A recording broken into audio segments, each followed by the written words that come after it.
Today, the hit video game Fortnite launches Season 3.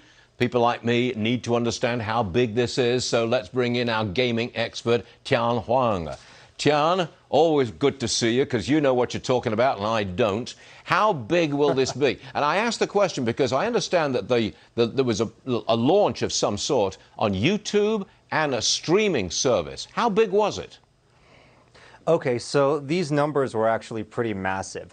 At the end of Fortnite Chapter 2, Season 2, there was a device in the game that destroyed one of the buildings on the island and terraformed the island. 12 million people actually watched this within the game itself. There would have been more people had it not been for server capacity issues, and another 8 million people watched it on live streaming platforms like Twitch and YouTube.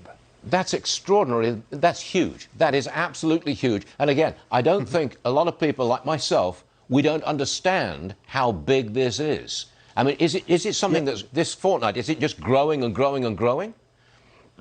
Yeah, well, it is in the sense that if you take a look at Fortnite, to call this game a battle royale game really belies the ambitions of Epic Games. They're actually trying to transform Fortnite into sort of like the next Facebook. It's going to be a social space. So they've had concerts with huge musicians like Travis Scott, Marshmello, Deadmau5, etc., etc. Even Christopher Nolan debuted his new movie Tenet on Fortnite. So that's from Epic Games, correct? Okay. Epic Games, yes. Okay, one more for you. There's a video game, a new one, I believe, that can help people with ADHD. I think you play it for 25 minutes a day, 5 days a week. Does it work?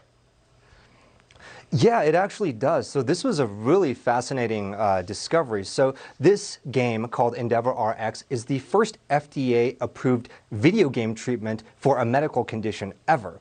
And apparently this was, the research for this was done, it's like a multi-center randomized clinical trial. It was published in The Lancet, which is a very prestigious medical journal. And as you mentioned, if you play this game every day for about half an hour, it can help to improve the symptoms of ADHD in kids aged 8 to 12. That is extraordinary. Tian Wang, thanks for sharing all this interesting information with us. We'll see you again real soon. Thank you, sir. All right. All right, my pleasure, Stu.